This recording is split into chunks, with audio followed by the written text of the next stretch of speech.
I stand here today to speak on the demand for grants for the Union Ministry of Civil Aviation. Civil aviation in India has a very illustrious history. The first official airmail service in the world originated in India on February 18, 1911, when Henry Piquet, the French aviator, carried 6,500 pieces of mail across the Yamuna from Allahabad to Naini on a Humber Sommer biplane.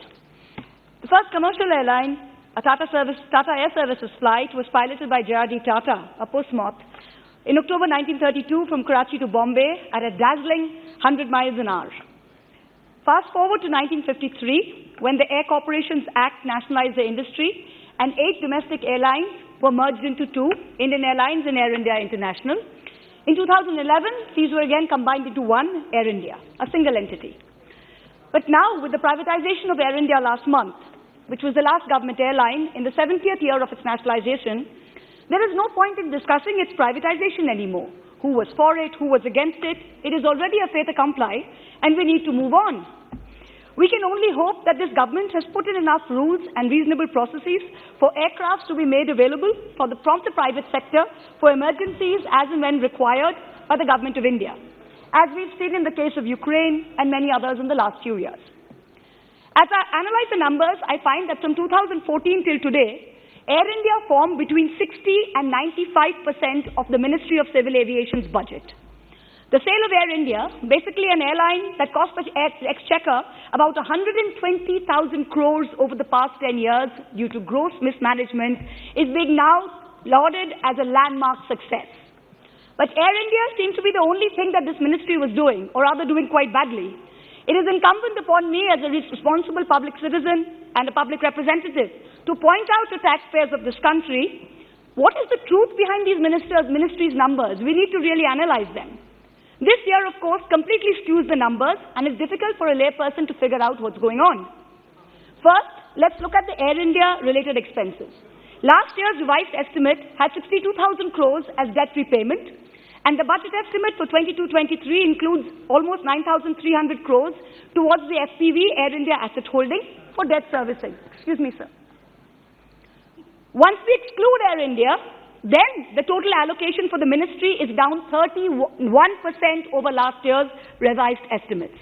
The total budget estimate for 22-23 for non-Air India expenditure is a grand total of only 1,242 crores. This is a reduction of 31% over the 1,770 crores revised for 21-22. Let us look at the breakup. First, establishment expenditure, 435 crores, increase of 12% over revised estimate. The regional connectivity scheme, this is the much-touted Uran airports, Iran routes.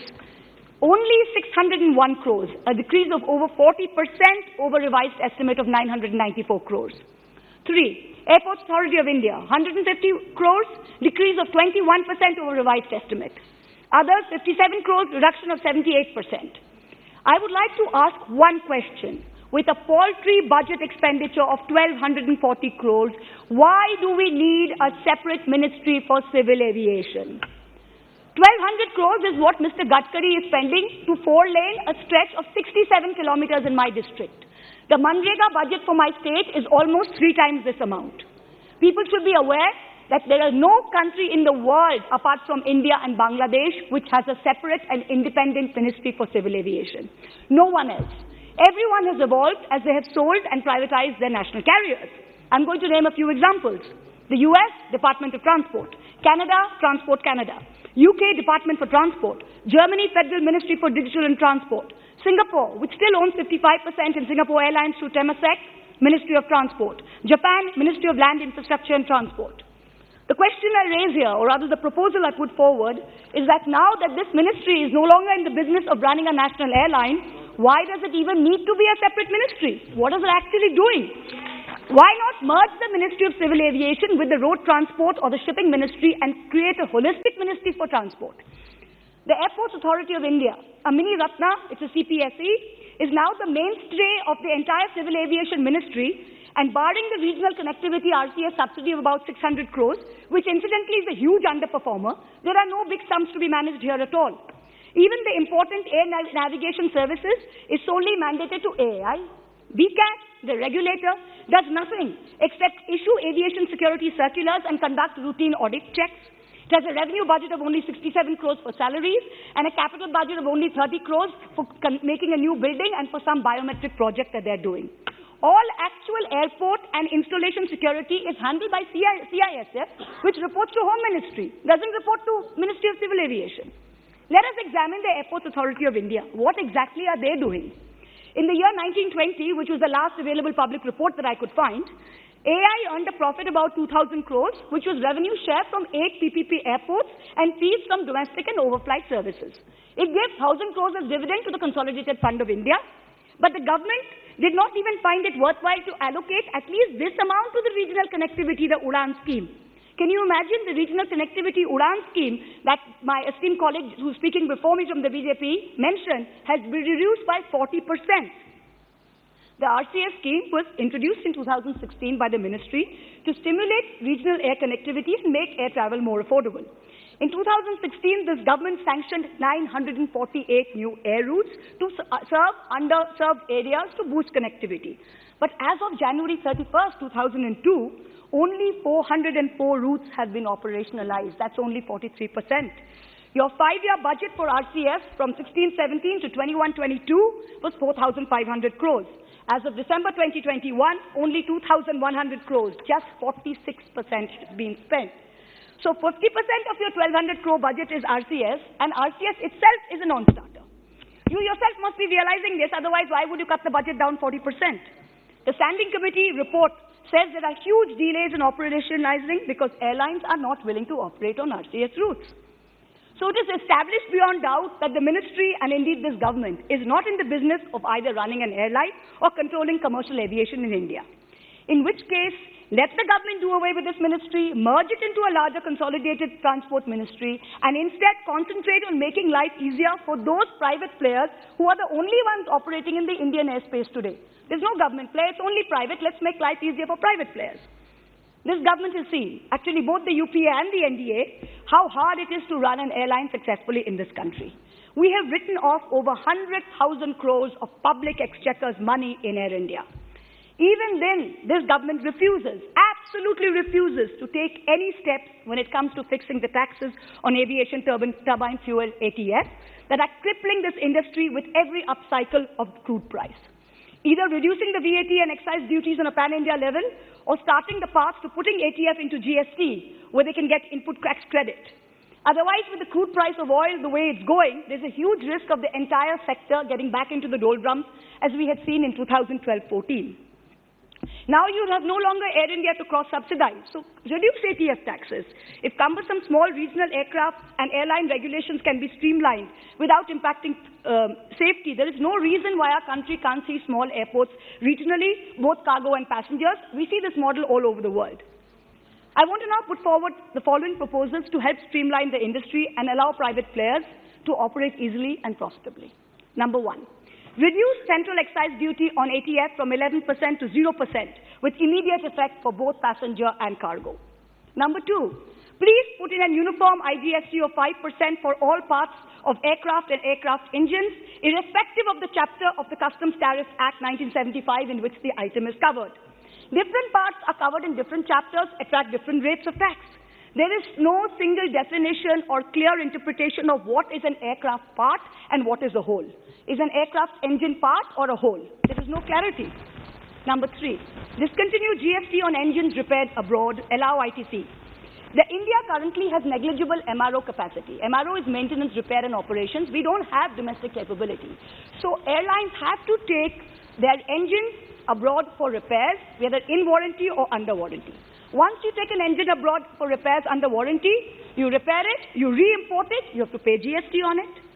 So remove the GST on repair on engines under warranty. When there's no warranty and the repaired engine is re-imported, slap uniform 5% GST on it. We need to do this till domestic MRO capacity is built up, please.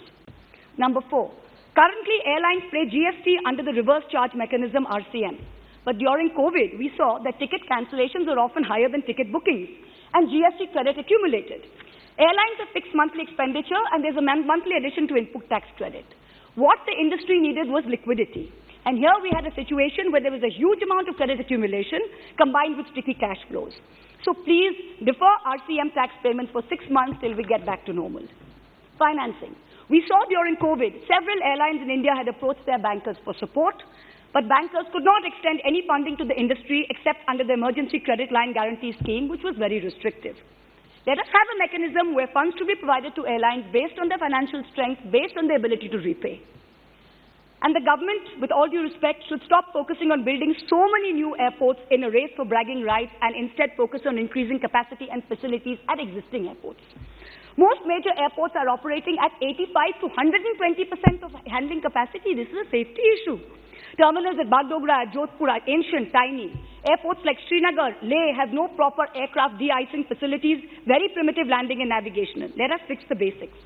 The only new airport, major airport, commissioned and built after 14 is the upcoming Goa and Mopa airport. The rest are all new terminals, were all built under the previous regime, which rightly focused on increasing capacity at major hubs. The most important thing is air safety. We have a 19% shortage of air traffic control personnel capacity. The sanction strength is 3901, we currently have 3162. Airports Authority says, with Udan and many Tier 2 and Tier 3 unused airports getting revived, we need another 300 to 500 ATCOs immediately. In Delhi, the mandatory break after 30 minutes is now 2 hours. In Guwahati, they work 365 days without a break.